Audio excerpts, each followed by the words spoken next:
தந்தை, மகன், தூய் ஆவியாரின் பெயராலே ஆமேன். ஆன்ம வழிகாட்டி ஜனவரி மாதம் 29 வியாழக்கிழமை. குழந்தை இயேசுவை நோக்கிய நமது அர்ப்பணிப்பு மன்றாட்டு. இனிய குழந்தை இயேசுவே, உமது குழந்தை பருவத்தின் பேருண்மைகளை வியந்து உம்மை ஆராதிக்கிறேன், உம்மை அன்பு செய்கிறேன், உம்மை மகிமைப்படுத்துகிறேன். என் மீது கொண்ட அன்பால் எனக்காக நீர் ஒரு சிறு குழந்தையாக பிறந்தீர். எனவே உமக்கு நன்றி கூறுகிறேன். அந்த அன்புக்கு பதில் அன்பாக என்னை முழுவதும் உமக்கு கையளித்து காணிக்கை ஆக்குகிறேன். இப்பொழுதும் என் வாழ்நாள் முழுவதும் திருக்குழந்தை பருவத்தின் புண்ணியங்களை எனக்கு அளிக்குமாறு உம்மை இறைஞ்சி கேட்கிறேன். அன்புள்ள இயேசுவே, உமது தாழ்ச்சியையும் பிறப்பையும் கீழ்ப்படிதலையும் எளிமையும் எனக்கு தந்தருளும். உம்மை அன்பு செய்யவும் உம்மை பின்பற்றி நடக்கவும் வானகத்தில் உமது தெய்வீகத்தை கண்டுகளிக்கவும் உமது அருள் எனக்கு துணை நிற்பதாக. ஆமேன். மார்க் நற்செய்தி 4 அதிகாரம் 24 இறைவார்த்தை. மேலும் அவர், நீங்கள் கேட்பதை குறித்து கவனமாயிருங்கள். நீங்கள் எந்த அளவையால் அளக்கிறீர்களோ அதே அளவையால் உங்களுக்கும் அளக்கப்படும், இன்னும் கூடுதலாகவும் கொடுக்கப்படும். இது கிறிஸ்து வழங்கும் வாழ்வு தரும் நற்செய்தி. கிறிஸ்துவே உமக்கு புகழ். சிந்தனை. நேப்பிள்ஸ் பட்டணத்தில் கெட்ட கிறிஸ்தவன் ஒருவன் பிசாசை அழைத்து அதனோடு பேச பழகியிருந்தான்.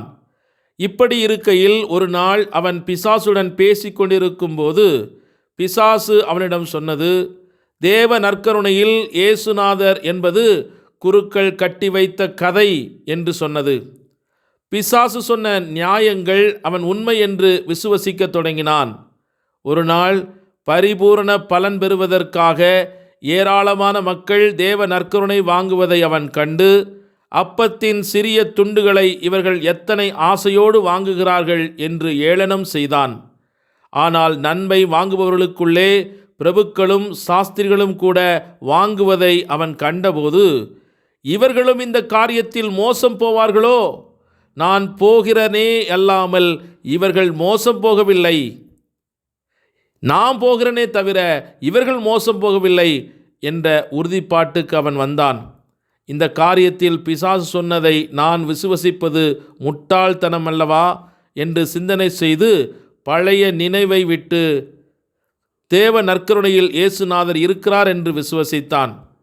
பிசாசு இது அறிந்து அவன் எதிரில் மீண்டும் தோன்றி, நான் முன்பு தேவ நற்கருணையின் பேரில் சொன்ன நியாயங்களை தப்பென்று நீ நினைக்கிறாயா? ஆனால் இவைகள் உண்மை என்று சோதிக்கத்தக்கதாக தேவ நற்கருணையும் பூசையில் வைக்காத அப்பத்துண்டையும் இங்கே கொண்டு வா என்றது. அப்படியே அவன் தேவ நற்கருணையும் பூசையில் வைக்காத அப்பத்துண்டையும் தன் வீட்டிற்கு கொண்டு வந்தான். பசாசு, நீ சொன்ன தேவ நற்கருணையில் இயேசுநாதர் இருந்தால் அதற்கும் இதற்கும் வேற்றுமை இருக்க வேண்டும்.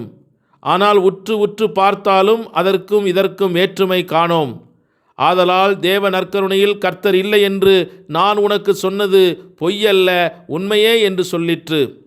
அதற்கு அவன், இதில் உண்டான வேற்றுமை சோதிக்க இவ்விரண்டையும் தண்ணீருக்குள்ளே போட வேண்டும் என்றான். பசாசும் சம்மதித்தது. அவற்றை தண்ணீருக்குள்ளே போட்டவுடனே பூசையில் வைக்காத அப்பத்துண்டு தண்ணீருக்குள் மூழ்கி நைந்து போயிற்று. ஆனால் தேவ நற்கருணை புதுமையாக தண்ணீருக்குள் மூழ்கி போகாமல் மேலே மிதந்து ஈரமுதலாய் படாமல் இருந்தது. இதை அவன் கண்டு, இதோ இந்த வேற்றுமையை பார் என்று பிசாசுக்கு சொன்னான். பிசாசு கோபத்தோடு, உன்னுடைய கண்ணுக்கு அப்படி தெரிகிறதே, என் கண்ணுக்கு அப்படி தெரியவில்லையே என்று சொல்லிற்று.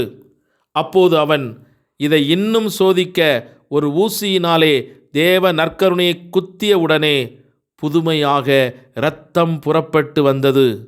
பிசாசு அதை கண்டு அந்த நிமிடத்திலே மின்னலைப் போல காணாமல் மறைந்து போயினான். கெட்டுப்போன கிறிஸ்தவன் தேவ நற்கருணையிலிருந்து புறப்பட்ட திரு இரத்தத்தை கண்டவுடன் மிகவும் பயந்து சாஷ்டாங்கமாக விழுந்து வணங்கி, அறியாமல் செய்தேன் என்று அழுகையோடு மனஸ்தாபப்பட்டான். தான் செய்த பாவத்தையெல்லாம் குருவானவரிடத்தில் சொல்ல அந்த குருவானவர் மேற்றாரணியருக்கு அறிவித்து அவனுக்கு அதற்கான அபராதத்தை கட்டளையிட்டார். பிறகு அவன் நல்ல பாவ சங்கீர்த்தனம் செய்து தன் பாவத்திற்கு சாகு மட்டும் தபசு செய்ததுமல்லாமல் தேவ நற்கருணையின் பேரில் மிகுந்த பக்தி உணவனாக மாறினான். இறைமக்களே, கெட்ட கிறிஸ்தவன் தேவ நற்கருணை குத்தினதால் புறப்பட்ட இரத்தத்தை கண்டவுடனே அவனுக்கு நல்ல மனது வந்தது. நீங்கள் தேவ நற்கருணை வாங்கிய உடனே நாம் இப்போது சொல்லப்போகிற காரியங்களை நினைத்தால் உங்களுக்கு நல்ல மனதும் புத்தியும் வரும் என்று நினைத்து இந்த காரியங்களை உங்கள் முன்னால் வைக்கின்றேன். தேவ நற்கருணையில் இருக்கிற ஆண்டவரை நாம் நினைத்து நன்றி சொல்லி அவரை துதிக்க இன்று அனைவரும் இணைந்து மன்றாடுவோம். ஜெபிப்போமாக. எனக்கு எல்லாமாய் இருந்து என்னை ஊக்கப்படுத்தி உற்சாகப்படுத்தும் தூயவரான என் இறைவா, உம்மை இந்த காலை வேளையிலே நன்றியோடு துதித்து ஆராதித்து மகிழ்ந்து புகழ்கிறோம். நொறுங்கிய என் நெஞ்சத்திற்கு அருகில் எப்போதும் நீங்காமல் இருப்பவரே, நான் சோர்ந்து போன வேளையிலே என்னை நல்வாக்கினால் திடப்படுத்தி உற்சாகப்படுத்தியவரே, உமக்கு கோடான கோடி நன்றி ஐயா.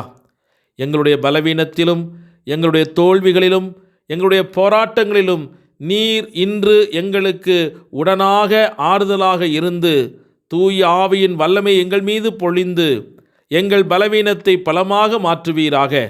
எங்களுடைய தோல்விகளையெல்லாம் வெற்றியாக மாற்றுவீராக. எங்களுடைய குறைகளையெல்லாம் நிறைவாக மாற்றுவீராக. எங்களுடைய போராட்டங்களை பாராட்டுக்களாக மாற்றுவீராக.